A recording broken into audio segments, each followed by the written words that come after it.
all pure vision here for C Long anymore. And with Pauly hitting shots like that, it's Pauly all day, every day. It's Pauly with a triple kill once more. Can she find the finishing blow? And it's gonna. We're back and we hope you pack some snacks because we're in for a good one, guys. It's going to be the grand finals between Mad Army and Alter Ego Celeste of the Valorant Champions Tour Game Changer Southeast Asian Series FSL Elite, brought to you by Responsivental, supported by official gaming chair partner Secret Lab, official media partner Yahoo, as well as Nanoleaf. Once again, it's us on the analyst desk, your host Jenny Richuli, and your panelists Donut and Jaeger. How are we feeling about that last 2-0 between Mad Army and Renatus White? You know what? Mad Army, yeah, they get that 2-0. They didn't look as convincing as I was expecting, because that game was still pretty close. And Renatus White and Mad Army, you know, they've been beaten by Alter Ego Celeste in the past. It's every team that wants to win here, this is them going up against the Titan, right? Alter Ego Celeste, they're undefeated just time and time again, and this is going to be such a hard challenge for Mad Army. The difference is they get 5 maps to do it in this time, so you never know. Maybe that 3rd map is where Alter Ego Celeste crumble. I have no idea. Hopefully we'll get to see it very shortly. Yeah, that was definitely a heartbreaking loss for RTS. They did try their best. We really saw a lot of clutches, a lot of multi-kills from the ladies, but it was really Mad Armies also. It was a confidence booster for them going into this best of 5 that we're seeing in the finals. If they are able to defeat RTS in that best of 3, then they have all guns blazing now in the finals. Yep, for sure. We're going to take a look at some of the stats from that last series. Of course, this was the 13-6 over on Icebox before Kohibi was able to make it back in time to play for this one, where RTS, you know, didn't really have the best, I think, communication as well as strategies. We saw them just caught out a lot of times and just like bad spots, not really knowing what to do. Although Envious, of course, tried her best in that one, picked up multiple triple kills during that map. ACS over 300 as well, actually higher than all of the members on the Mad Army squad. But as you can see, headshot percentage a bit higher for Mad Army, and just frag wins 12-4. Absolutely huge for that map number 1. And then map number 2, we were kind of hoping that Renatus White with Kohibi back on their team would be able to pull the miracle comeback out of the bag, but unfortunately weren't quite able to do so towards the end. Was pretty close, did bring Mad Army to that 13-9, but unfortunately, I mean, we have to say goodbye to this team. They've done so well for most of the entire year-long circuit as well, and coming 3rd place in FSL Elite is definitely a pretty good score, and I think to snuff at. They will be walking away with $3,000 to split amongst the team. So yeah, hopefully we'll see more of them next year. Just look at the damage they've done. It's completely equal. It really could have gone either way. Kohibi coming straight back into that 2nd game, I feel like there was more that could have been said for her. I feel like there was more that could have been done. It was, you know, we've seen Ginny and Kohibi go up against each other for years now. They've been on opposite teams, never been on the same team, and 7 years, 8 years have known each other. They've been going against each other, and they always one up each other when it comes to every tournament. And this time it was Ginny going forward to face our final team. And this final team, I mean, we don't have a veteran of their stature. Kohibi and Ginny, there's no one of that stature on the side of Alter Ego. This is the next generation of FPS players, and they're going to be leading the next one as well, which means the region's just going to get stronger. I'm just saying, we're just going to get stronger. So, you know, NA and EU are going to look out. But yeah, it's super exciting to see how that experience is going to clash against all this new and raw talent. Yeah, I can't wait for the game changer scene, especially for Southeast Asia, to really show up. I mean, I can't wait for us to hopefully, you know, next year get those international competitions and people will get to see the caliber of the female teams coming out from our region. But moving on to this series as well, because today's grand finals is pretty much the rematch of last night's upper bracket semifinal, where Alter Ego Celeste did beat Mad Army 2-0. JCU, we're talking earlier about how, you know, things might be a bit different in the best of 5 versus the best of 3 format. Maybe with more maps it will be different, but I mean, like, Donut, you watched the games yesterday as well. Give us your input. Well, it was really a 2-0 for Alter Ego Celeste, and a best of 5 really makes a big difference. Even if Alter Ego will get the first 2 maps, there is still a possibility for reverse sweep to happen by Mad Army, especially we're playing in more maps in the picture. The first 2 maps that were played were just really the strength of Alter Ego. Bind, as I could remember, was really a dominating performance for Alter Ego Celeste. But now with 5 maps, there is still a chance for Mad Army to respond, because they play in the map of Haven very well. As we saw earlier, it was RTS's map pick, supposedly. But how they were able to read the situation, maybe the map of Haven can be a game changer for them as well. Yeah, and I mean, coming into today, because Mad Army, they had to play this morning versus Renatus White, whereas Alter Ego Celeste, you know, they're sitting pretty at the top of the upper bracket as well. Tarathiel, in her interview last week, said that out of all the teams in the entire of the FSL, their rival is Mad Army, and it's only Mad Army that they view as the rival. So definitely a very fitting grand final for this year's FSL Elite, and what a rivalry we have between these two teams as well. It's going to be pretty much the revenge match of this year. Of course, these two teams, they've met each other so many times throughout the circuit. Do we think that the fact that Mad Army had to just play a best of 3 versus Renatus White means that they're a bit more tired coming into an entire best of 5, or do we think that they're more fired up? Do we think that they really want that revenge after yesterday's 0-2 loss? How do we feel about that one? I'd say that they're probably going to be more fired up than Alter Ego will be. Think about the fact that they start things off with a 2-0, fast victories, and now they know exactly how to play their maps. They're all warmed up.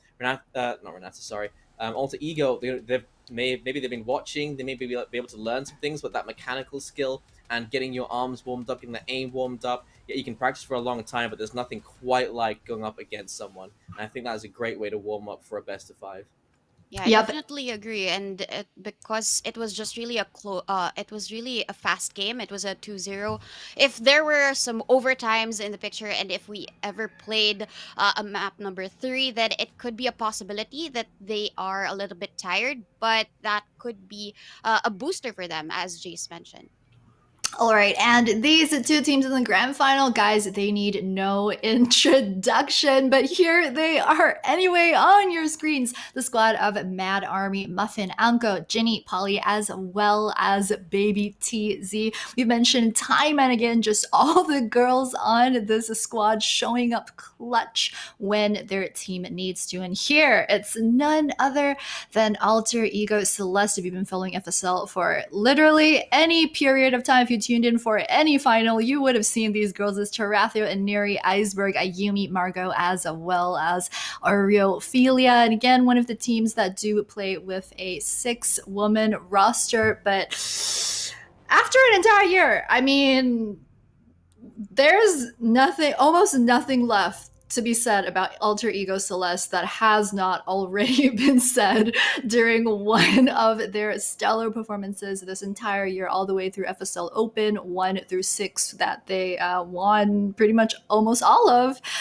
We're at the top of the leaderboard as well. We're the very first team to make it through to the FSL Elite. But we're going to take a closer look at our featured player matchup for the series. It's going to be Anko versus Ayumi. Guys, talk me through this.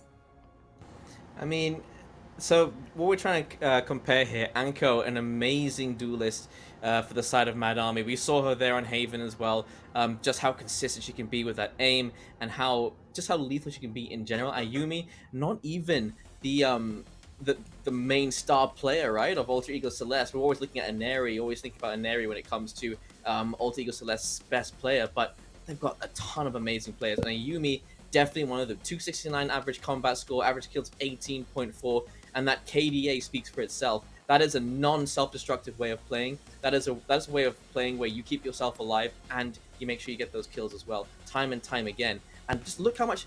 Not only does imagine having that higher KD, plus even more in terms of first bloods, right? That shows that you can enter and get that first kill and still keep yourself alive and get that huge KDA. It's ridiculous, and it's amazing that Ayumi isn't like, I mean, she can be a star player. She's definitely an amazing one, but it shows how good this team is together and how there's so many talents on this team, not just Neri, but you've got all of them that are able to contribute. Anko has to do a huge amount of work for her team, and her teammates, they gel really well together. But Anko is there to try and get those kills going, but doesn't keep herself alive in a lot of those situations. She really is there to try and make that space, and Ayumi shows that you can do that while staying alive as well, and these are the players that are going to start leveling themselves out. Alright guys, well, you've heard enough from us. Let's right now hear it for the top team in FSL Elite right now. It's none other than the girls of Alter Ego Celeste themselves. Enjoy.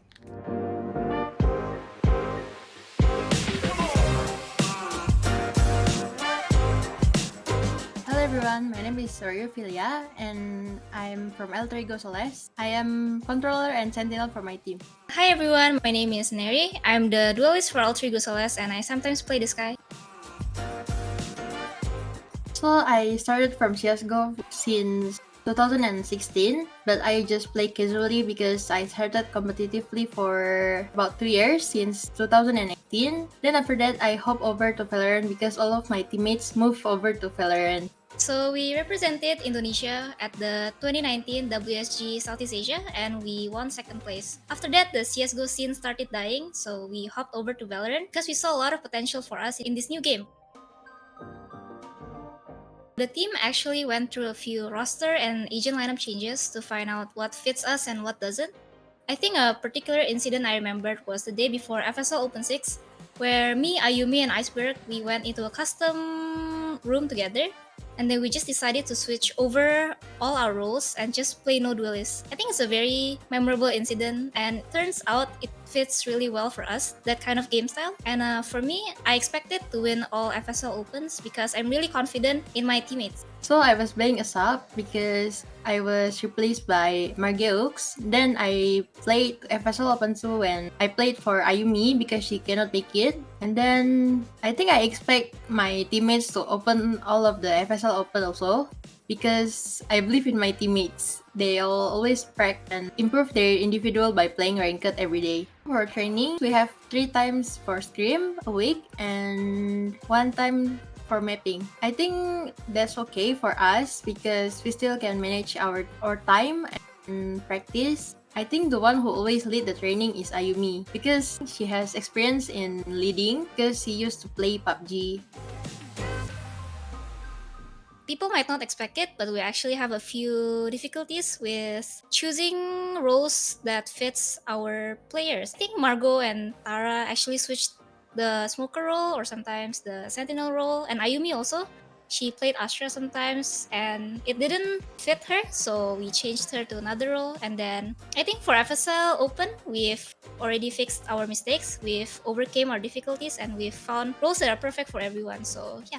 Since we have no coach in our team, whenever we finish a scrim or a tournament, we usually watch back our VODs and then we watch them and then we see why we lost that round. Was it because we positioned ourselves really badly, or our comms didn't work, or maybe our crossfires wasn't working? So I think that's just how it usually goes after a tournament or a scrim. We find out our micro mistakes and our communications and then we just fixed it. Everyone gives criticisms in the team because everyone is able to, well, accept them without having any hard feelings. So I think it works without a coach if everyone is participating in a discussion.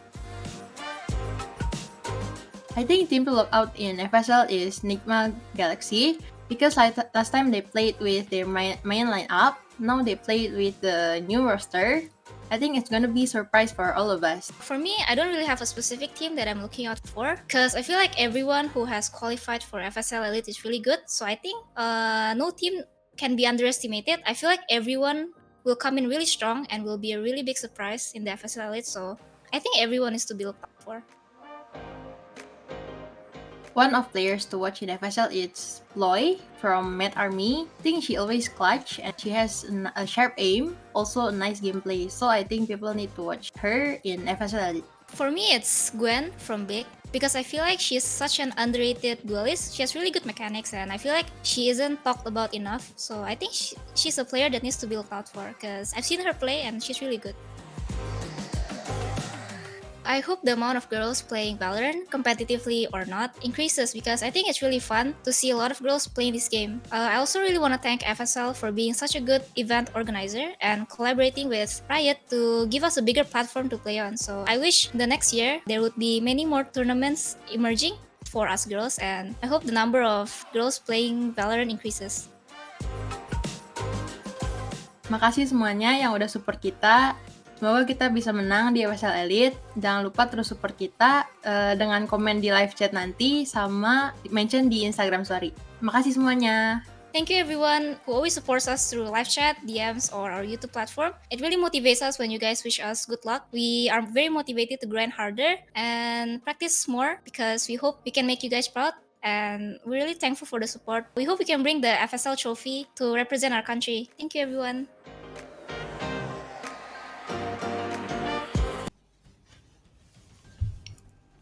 And I just love the confidence that the girls have and the love that they have for each other. Also, that little dig when they said after 2019, when the CSGO scene started dying, the team moved over to Valorant, but it really just shows how much practice A Celeste have working together with the same team members for this many years, and also just the growth that they've had throughout the FSL circuit. I remember last year when the team first started competing in FSL, they didn't even have any sponsors. It's just that their performance has been so good, so undeniable, that Alter Ego just had to pick them up. I can't wait to see more of this team, but guys, we're about ready to hop into map select for both these squads, and I believe it will be Icebox, Split, Ascent, Bind, Haven if the series does go to map number 4 and 5. And right off the bat, what do we think?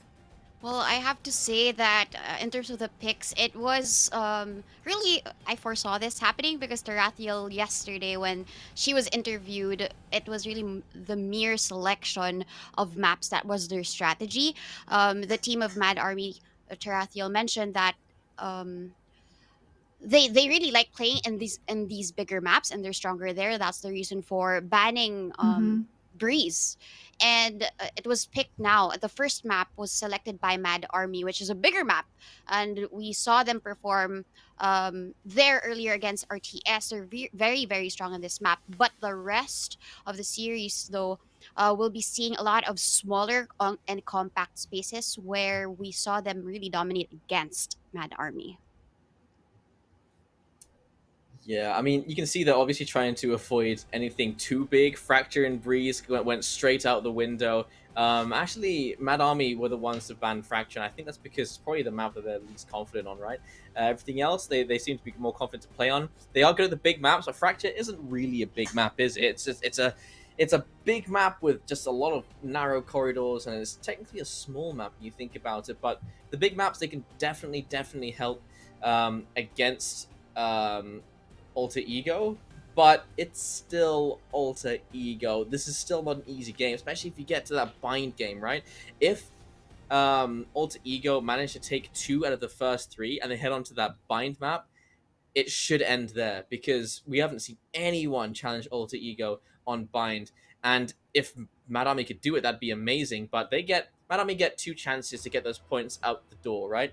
Icebox, Ascent, we've seen that Mad Army can do it. They've shown that they're very capable on actually all of these maps, and they've had an amazing win percentage on them as well. So why couldn't they take them away from Alter Ego? All right, and really quickly before I hop into Agent Select, I'm gonna need your predictions for this banger of a series that's about to come up. Donut, let's start with you. I feel like Mad Army did select Icebox and Ascent for a reason. They're very strong on those maps. I would have to say that it's going to be maybe their own map. So I'm going to say until the map of Bind, it's going to be a 2-2. But then for Haven, it's really something different. Oh. You're predicting a 2-2. Oh, there it is again. There's the exact roster you expect to see time and time again. It's a Killjoy and then it's a Rain on the other side. Those are the only key differences. As for my predictions, every time I say a 2 and a 1, that 1 never pops up. So I'm going to be really bold here. I'm going to say 3-0 for Alter Ego Celeste. Ooh, wow. Okay, I'm gonna go 3-1. I guess Select kind your of in between y'all. I think we've got Donut predicting a 3-2. Jay's going for the 3-0. I'm gonna go on a limb here. So it's gonna be a 3-1 in favor of Alter Ego Celeste. I mean, just historically, it's almost impossible to bet against this absolute powerhouse of a team that is Alter Ego Celeste. But guys, this is where Donut, Jace, and I say adios. We're going to leave you in the more than capable hands of Quack and Zaya to cast this next series. Friends, all ears on you. Queens to have their rematch once again as we head on to the grand finals of the Valorant Game Changers Southeast Asia Series FSL Elite, the grand final day. This is it, Quack, and together we will be casting this amazing action for you. Will Mad Army dethrone our Ever Queens who has been reigning for most of the year here, or alter ego to basically stand and defend their title? What do you think? I honestly, I'm not too sure. I feel a lot of nerves right now, not just because we're casting, but for these teams, it's really intense. They played yesterday in the upper bracket finals. It was a 2-0, but this time, best of 5. You got all 5 maps to work with. I mean, not all 5. There are 2 more that were banned, but I think it's something that Mad Army actually has a chance at taking this. The thing is, though, they really need to win out on the maps that they've picked. If they don't, and then they go into maps like Split, Bind, which are Alter Ego Celeste's best maps, this could go south real quick. So right now they are starting out on the attack, and I want to highlight the fact that Ayumi in the past would pick Raze on this map. This time she's going for that Killjoy, and I think there's a reason for that, but here we go, already starting things off in towards B. Already, and narrowing down the map as well. But I would just like to highlight as well, you looking quite dapper in towards your outfit today. Having a little bit of a chamber teaser here, but to start it off, Ayumi with that Killjoy takes baby TZ down, even despite having those walls up and beyond. But take note, this is still the post-plan situation. Mad Army still can go through it, but we've seen it time and time again. Celeste, having these full-on retakes. Let's see if it works. That's going to be a deny of intel here. But Anko from under 2 takes 1. Ayumi and Eri will be getting their kills respectively. Anko from the flank will take it off. Dashes. Ayumi can take shot 3K. They're going to defuse the spike. And Anko may not be able to save the day as Ayumi starts this off with a 4K. And that is just what I was trying to allude towards, because Alter Ego Celeste, you've got Ayumi on the Killjoy, and she's looking for that map control. She wants to anchor this down. In the past, they go for that double duelist aggression, but this time they're going for double sentinels instead. And on a map like Icebox, especially with the fact that they're starting on defense, this is going to work wonders. Ayumi's already fully in control of B side, and once she finds out where Anko is, probably off on a lurk somewhere, which is what she's known to do, all she needs is to look for that last duel, and that is what Alter Ego Celeste are trying to set up here. Mad Army need to try something different. Definitely. Utility management is the way, but look at this Inari with a beautiful Marshall kill, taking down Ginny, denying any more intel, and as well, injuring Anko all the way to 19 HP. And Muffin was able to go down, but still with a low break of health using this toxins. Will they go and be pinned in the corner? Inari though with another Marshall and updrafted for more information. This is just them reading Mad Army on a book right now, and lovely deny of entry with the help of this stage wall. Yeah. Oh.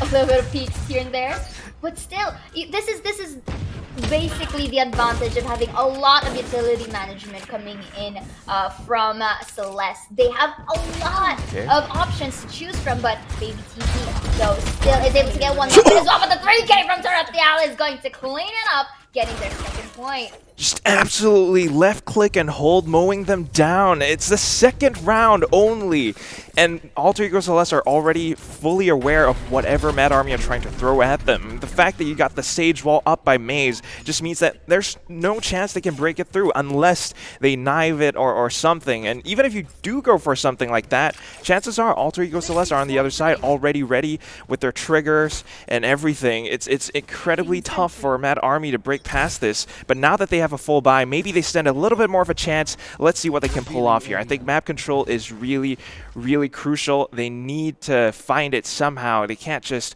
rush down the side on their own.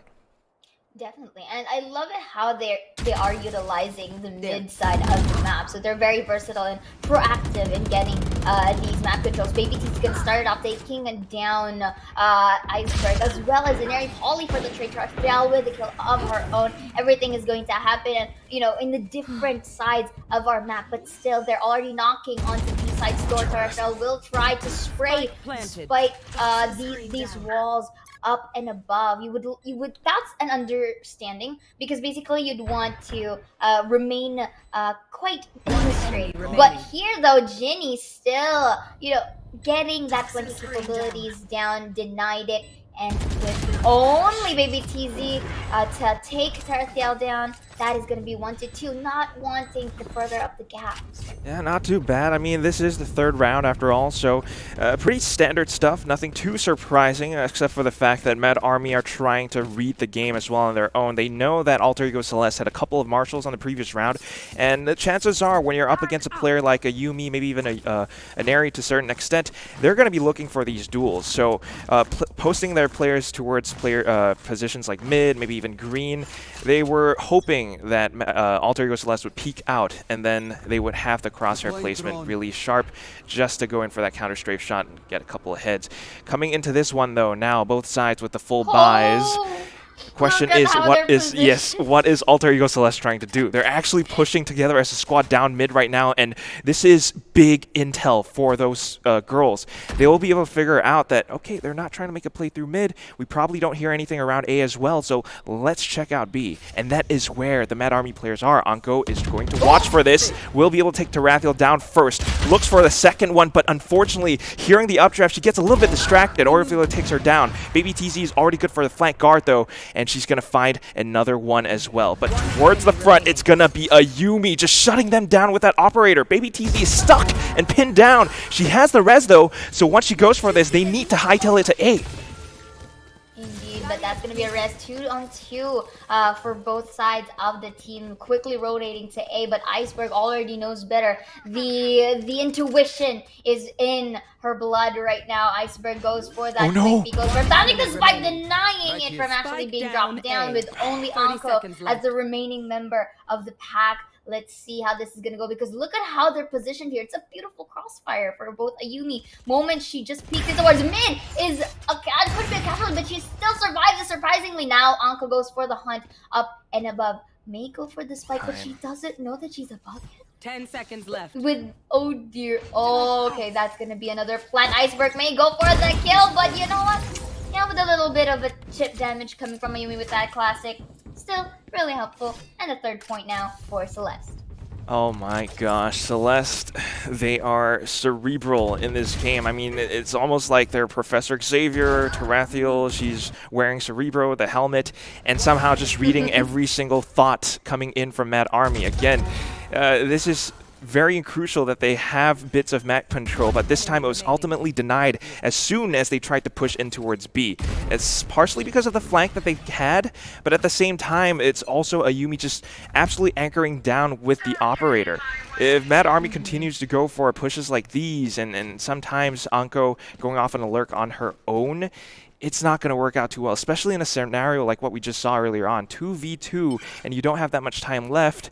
You can't really afford to split yourselves up. Definitely. And The thing about it is that if you notice, at least from the previous rounds, Alter Ego does not hesitate in roaming around the map just so that they can get their favors right. But this is the good thing, however, for Mad Army. The moment the spike is planted, they make sure that it's secure, but not for this time around. As Oreo takes one, we get a double here. Not gonna really counter out those or neglect those angles, and Ayumi with a beautiful off kill is going to dwindle the numbers all the more for Army. Is it gonna be it is a 3 for all your feeling, but Iceberg for the cleanup. Still a lab flawless moment by Alter Ego. Oh my gosh, round 5 and we already see a Secret Lab flawless. This is supposed to be the grand finals. I want to see more of a fight coming out from Mad Army, but the current strategies that they're employing are a little bit too transparent. It seems like Alter Ego Celeste have already figured this out, and in fact they are the ones trying out interesting things. I mean, we saw that push coming down from mid. This time around it was a little bit more standard as well, and that's mostly because they already have the weapons that they wanted. They don't need to try anything too different. This time, okay, Mad Army, I see what they've got. 3 marshals. Let's see if that can actually do some damage. Nope, she's gonna get shut down. You jinxed it, my guy, but again, you have to take note. I'd like to highlight your point right there. The fact that Alter Ego are the ones trying and experimenting with all of these tactics, they are on the defender's side. And look at this Ayumi with no hesitations to peek and hit. Will it be able to spot out Anko? It is a miss, but that is intel. So you have to consider that as well for the other members. Loving it, however, how Tarathiel does not leave B-side just yet because they can still go for the rotate, but Anko was able to get the head of Oreophilia. 4 versus 3 in the fight can still be doable if they are able to get another one down, in which Anko just go for a signal, but Ayumi for the revenge, trying to get all of these advantages in towards their favor. And Ayumi has lockdown right now. If she wants to, she can definitely just turn this all the way back off and not allow Mad Army to gain any more room, but she doesn't even need it. Quadra right now goes for the reload. Anko is 8 HP, so unfortunately no ace, no intel ace for her Ayumi, but of course they still get to clean things up rather cleanly. 3 out of 5 players still alive towards the end, and Alter Ego Celeste have won, what, like 2-3 rounds in a row at this point? They need to find some way to deal with Ayumi's operator right now. The truth be told, the fact that they were able to be shut down almost completely by the operator for Ayumi, you can really consider it a huge threat, and will be, being reconsidered twice by the side of Mad Army here, because look at how it's positional, right? They're gonna go and be aggressive still towards A, maybe try to double peek Ayumi down, but I don't think that's quite enough to stop it, because I'm pretty sure that Ayumi may still get some casualties before being, double or triple peeked by Mad Army. So right now, look at this beautiful delay of push with that swarm grenades here, just so that the other team can go for the rotate. And the Viper Spit is going to be played here by Polly. Yeah, Viper's Pit coming out would be good, but you got to consider the fact that Ayumi still has her lockdown. If she does deploy that thing, even if you have a Viper's Pit, you're basically going to be trapped. It's not even needed yet. She's washing down like a hawk, able to take Anko away, and then the lockdown comes in. Thankfully, there is a bit of a counter. They will be able to shoot that thing away because of Jinny's Hunter's Fury.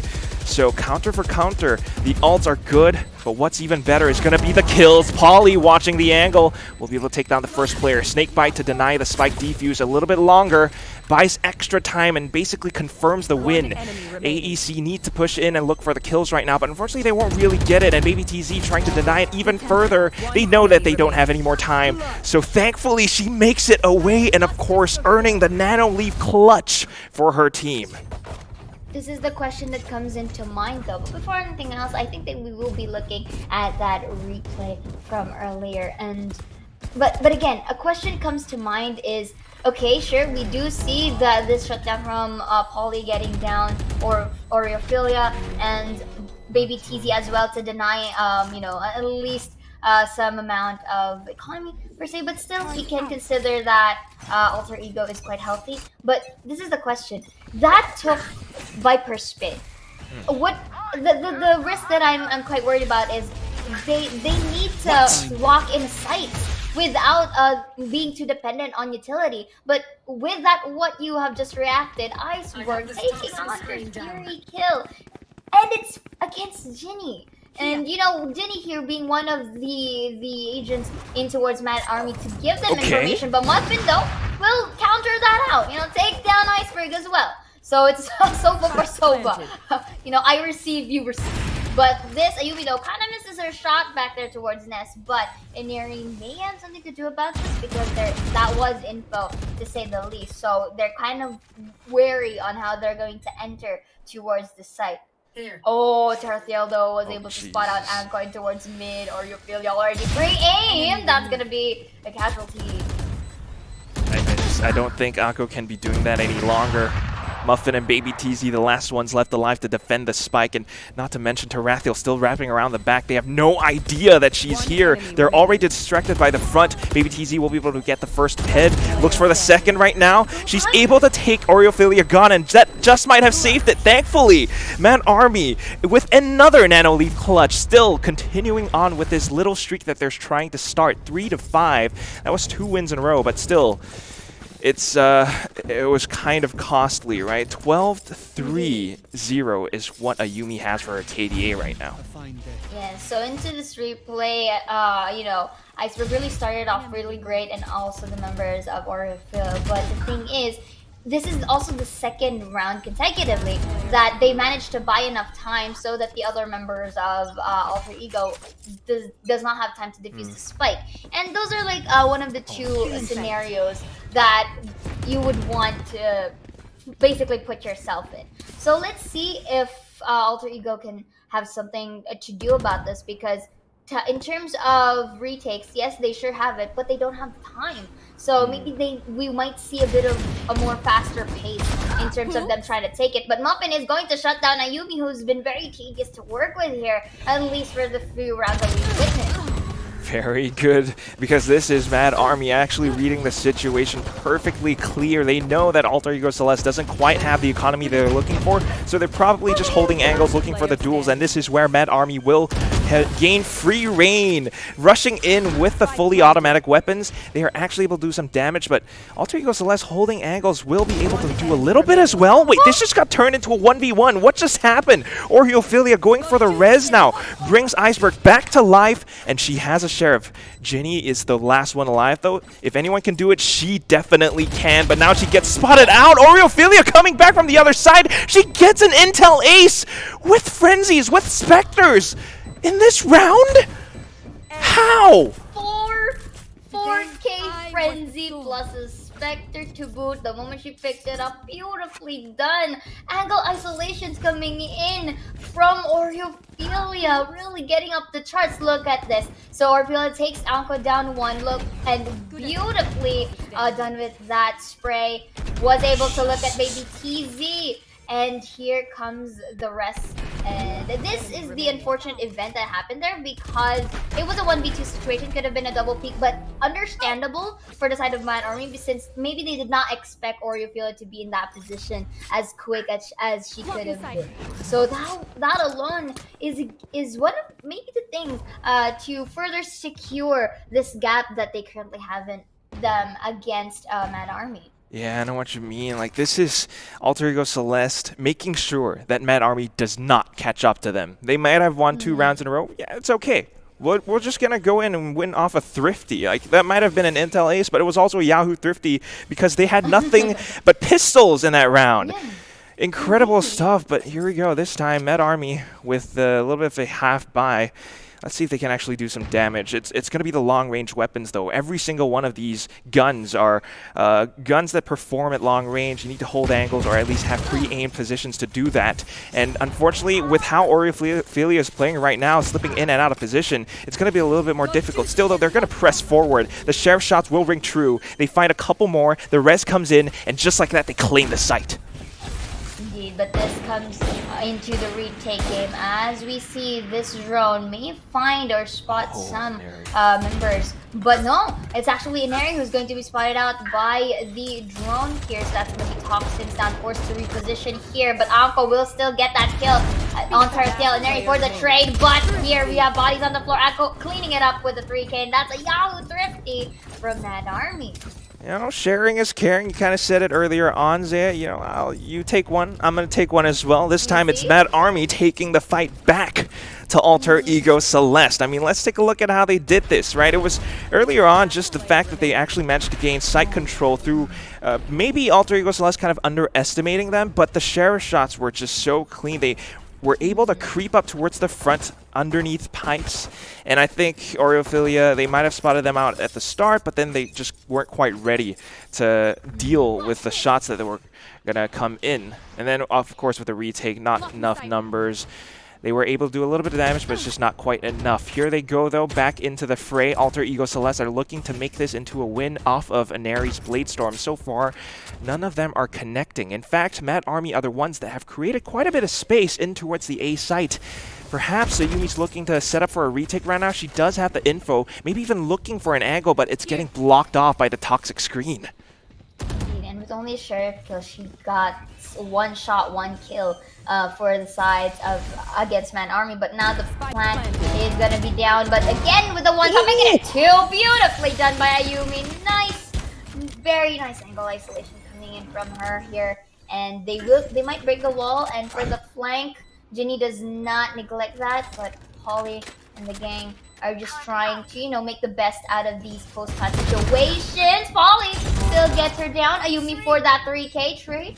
And let's see, fakes the defuse. Baby TZ knows this, so she's not peeking just yet. That's one, making another beautiful spray transfer. And as well, Oriphilia here to take Baby TZ down, but you have to take note. That was half diffused, and Ginny still knows timing is of the essence, went in towards her and did not hesitate to take her down. And you basically know it at this point, Quack, for both sides of the team, weapon difference is not gonna be, it's going to be undaunted. It's not gonna affect anything. So long as you win it works. And both of our teams prove it here, but this, though, this spray transfer from Baby TZ are one of the things that made it work for them. And, you know, Ginny just went there for the cleanup. You know what it is? Revenge is a dish best served cold. They might have beaten Ginny with that 2v1 earlier on. This time, Ginny's going to take the fight to them. Using a Spectre, just spraying down Oreophilia. Doesn't matter what gun you've got, these girls are going to put some damage to you. Right now, though, last round of the first half, and they are the ones with 3 ultimates at the ready. They're looking to go in for this full A site execute.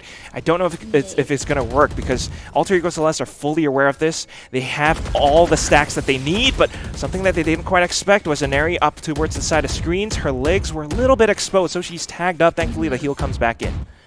Indeed, revenge is best served cold because basically we're an icebox, but we do see Mad Army coming in with a banger and really in heat. And look at how they really have this patience game waiting for them. That's going to be a lockdown coming in from Ayumi as well. May try to deny this, but they will be pushing it. Ayumi and Inari takes ahead for them respectively. So this should be a signal for members of Mad Army to go back.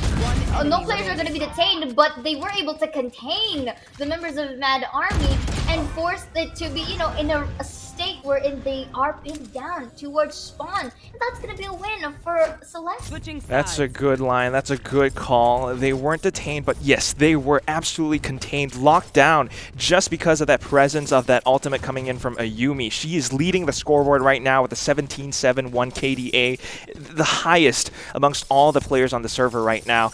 I think this is a problem that Mad Army has. You know, they're this reformed team. I've said it before. I'm going to say it again. They play without an IGL. We have seen it before in their Q&A videos. They play without a clear leader, and when that happens in situations like that, there is no one to step up and say, all right, we got to back out. We cannot stay in this place any longer. Instead, what happened was they kind of hesitated for a second. They stood still, and then they kind of thought, all right, I kind of want to push this, but that was a mistake.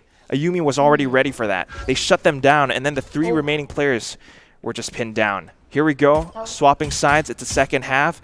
Mad Army trying to defend. They have some information, but what they don't know is that the spike is actually headed towards B.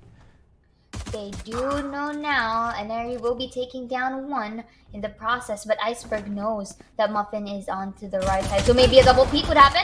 That's gonna be a dash in, but manages to get Iceberg at half health.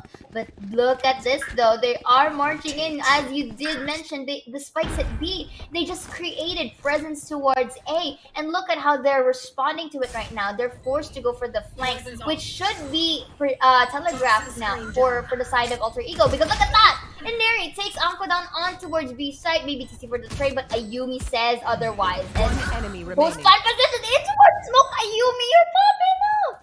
What are these blind kills that you are having right now? It's working in your favor. And I think maybe the reason to that is her pre-aim skills are phenomenal. The turret is there, but you know, maybe CZ gets one or your affiliates rush it in to secure this round. I don't know what it is, if Lady Luck is shining on Ayumi or if it's just her mad sick skills. She's able to find all of these shots. Taking a shot in the dark, past a cloudburst, doesn't matter. I'm still going to find a head.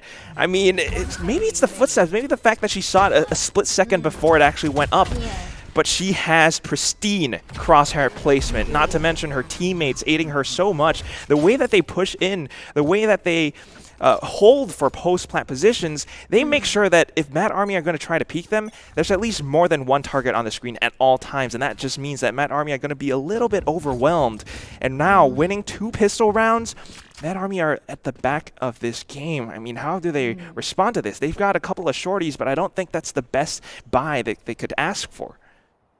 I mean, if we're this kind of situation, I'm not even gonna be surprised if they decide to go and just stack a site. But you know that saying wherein a woman's intuition is 99% correct. Okay. Ayumi is just proving that point right now with Oh, yeah. 19k on her scoreboard, especially with how she pre-aims everything. It's becoming a threat against Man Army, and it's really something that they need to consider with each and every round that passes. So right now we are seeing a very slow push for the side of Celeste.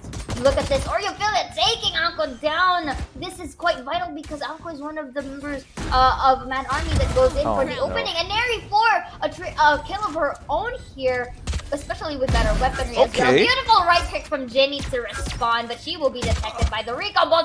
Yell to answer it. Beautifully done with the assist of Jet and Sova, and not gonna falter as she takes another in towards Raptors, making a 3 seed, she says, and that is a beautiful win for the side of Celeste. It was a good attempt from Mad Army, but this is not how they could have best done this. I mean, 5-9 is the score right now.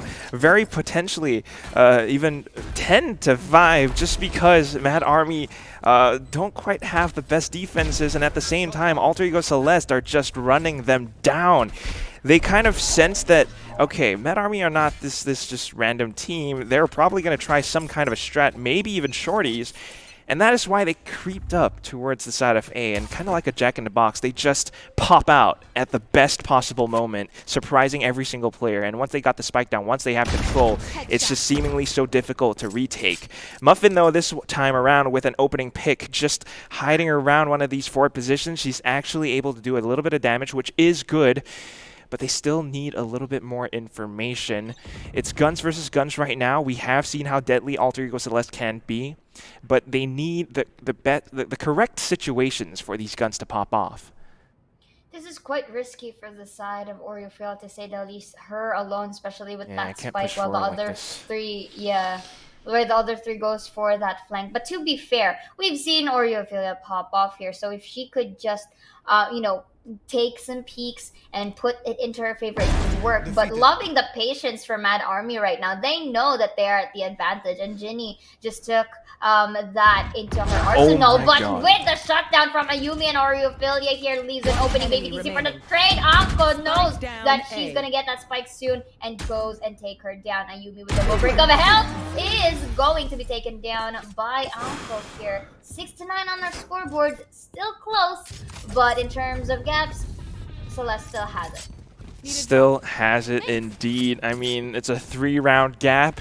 Mad Army, thankfully this time around, were able to read the situation correctly. And, even despite losing a couple players early on, they just held their ground. You know that the players are going to be pushing past screens, maybe even maze. So all you got to do is just wait for them, let them walk into your crosshair, and that's what Anko is trying to do right now. It didn't work out as well when they were on the attack because Anko tended to be this sort of lone wolf player away from the rest of her team. But this time around, she's sticking with her pack. She's helping them out, and it's actually this lovely bit of teamwork that they've got. She even heard that little step up onto its pipes. Now they know the lockdown is there. They could just wait this out, maybe set up for a retake of sorts. At the same time, they're just holding their ground. Muffin can dash away. She knows that they don't hear footsteps yet. If they just find a couple more kills, it's going to stop the push. It's going to stifle their momentum. So even though Muffin got detained right now, AAC are just now pushing in. 4v3. Mad Army should be able to take this. And looking at the flank here, we do see Polly making her way. Let's see if, you know, Celeste is able to notice this. Anko, though, is going to take down Orifilio. That's going to be detected here as well. Look at that beautiful crossfire for both sides of the teams. Going to be tried and diffused. But Ayumi, though, Ayumi's quite pinned here. She's quite sandwiched. Will she be able to isolate the fight? Because look, the spike is still diffused, but then again, it's an understanding that she is pinned down. She doesn't have much to do there, and the spike that isn't planted for her, and she is positioned in a manner wherein it doesn't favor her. So it's quite you know, you have to understand that. So here we are seeing, in terms of weaponry, a bit of a save that will be coming from Alter Ego this time. So we may expect some amount of aggressive push on towards the site, yeah, as we can see on how they're positioned, because again, going for the save means that you want better weaponry on the next round, right? So with you only have to utilize everything that you can. And it's best if you guys are double peeking or triple peeking. And look at this, utilities to be used in towards B, and this is a rush take. They can go for that post-plant situation, but the question comes for the side of Mad Army. How are they going to retake that? It's a bit of a full-force death ball that they were trying to pull off. But so far, no need for retakes just yet because they already have this info. They just need to, you know, kind of assert their dominance a little bit. Apply some pressure, fire a couple of warning shots, and Alter Ego Celeste knows it's not going to be a favorable duel. So instead, they're going to back off somehow towards mid, expecting the player to be lurking. They will be able to take one down, but here it comes. It's going to be Muffin with the operator. The res was still good, though, and somehow in the midst of that, you still have a Neri pushing up B. She was able to take another player down, and that leaves Mad Army at a number disadvantage. And now the spike is coming back in because of a Neri space. It's going to be a little bit more difficult for the retakes. Indeed, but look at this though. They went an attempt towards mid, still going in towards A. Viper spit now for Tarfiel. Oh, that's and good. Polly though takes Ayumi down. Spike is planted though. The retake is gonna happen for the side of Mad Army. Let's see if they are able to do it though. They are able to isolate fights. Because right now, this Viper Spit is also becoming tedious to work with here, but Muffin, with a beautiful pre-aim in towards flank, takes down Iceberg. And with the Recon Dart, was able to take another Blaze Storm shot here, denying that ult coming in. And they are able to secure it. They're slowly crawling towards the scoreline. That was incredible teamwork from Mad Army. Muffin was just hiding on the top of that thing like an observational post the whole time, and she was maybe kind of expecting a player to be moving around towards mid, but more likely than that, it's going to be Ginny calling out to her team, guys, I have a recon vault that's going to come up in the matter of like maybe 5 seconds, so just wait. Let's just wait for a second. Now I've got it. I'm going to shoot it into the Viper's Pit. You get information, and that's how they dismantled this Viper's Pit setup that Alter Ego Celeste was trying to bank off of. Off of this win, it's very likely that Mad Army can continue rolling forward and maybe even push this in towards a bit of a lead. Muffin with the operator as well in towards Rafters, but is detected by Recon Vault, so it's safe to assume that they won't be going in towards Bells. This is gonna be another lockdown for Ayumi. This is interesting. Are they going to invest in this though is the question, because there are two things. Either you commit the site or just use this as diversion.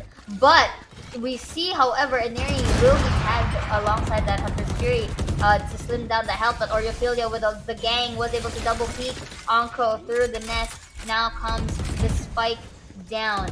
But are they able to get it? No, actually Muffin takes one. Oriofilia for the trade. 3 versus 4. In terms of numbers, Celeste has it, and this time they're watching for flanks. Yeah, they're watching for flanks. They're setting up post-plant positions. Ayumi just pushing up front, gonna get a quick double.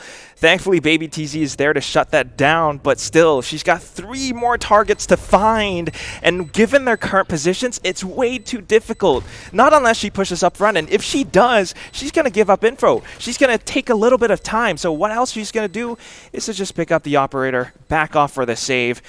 A 2-round deficit is still not so bad. They could still come back into the game, but unfortunately this time around they got to consider, why did this hold not work out so well? And I think it's largely due, in fact, yes, maybe the lockdown, but also because of how Alter Ego Celeste plays. They are so coordinated. It's almost as if every single one of those girls are like a hive mind. As soon as someone peeks out, if someone dies, there's going to be an instant trade. If someone pushes up towards the right, there's going to be another person pushing towards the left, and they do it at the same time. There's no way that you can split your crosshair into 2 on your screen, so unfortunately, Mad Army, if they don't have the numbers to deal with that kind of aggression, they won't be able to hold the sites. This time around, Viper's Pit to block off B. It could work, but Inari's trying to pull off a little bit of her own shenanigans from the side. Recon Bolt is good. She's pushing up front. She gets the frag, and then the trades come in. They just broke that defense. B side is completely open now. But from the above, though, they need to guard her down. The spike is planted. Shockler's not going to make it out to Orifield. Just look at how the utility really went in time the moment Celeste goes in towards B. That Viper's Pit, the moment it came down, it created an opening for Oriophilia to take down the ABTZ. Ginny, though, will be getting a respective trade of her own, but this is too risky. Because at this point, post-plan situations for Alter Ego, they just need to go, just try to take it isolate those peak. But look at this, Ginny takes one, Oreo for the trade, Muffin is quite pinned down in towards yellow with only an operator to use, and with that, quack, 11-8 now. Damn, 11-8, and that was a bit of an expensive round for Mad Army as well. They had operators, they had Viper's Pit, and unfortunately it just went away just like that because of Alter Ego's coordination. And right now, because that was an expensive round, they don't have much to work with this time. Maybe a Guardian, maybe a Marshal, Sheriffs, Shorties. They're trying to pull out all the stops. They don't want to give Alter Ego Celeste match point. But unfortunately, I think it is quite likely, even with the ultimates that they've got, unless they have the perfect positions to stop this incoming onslaught, it's not going to happen. And the onslaught as Ayumi starts, again with her operator prowess, really adding threat.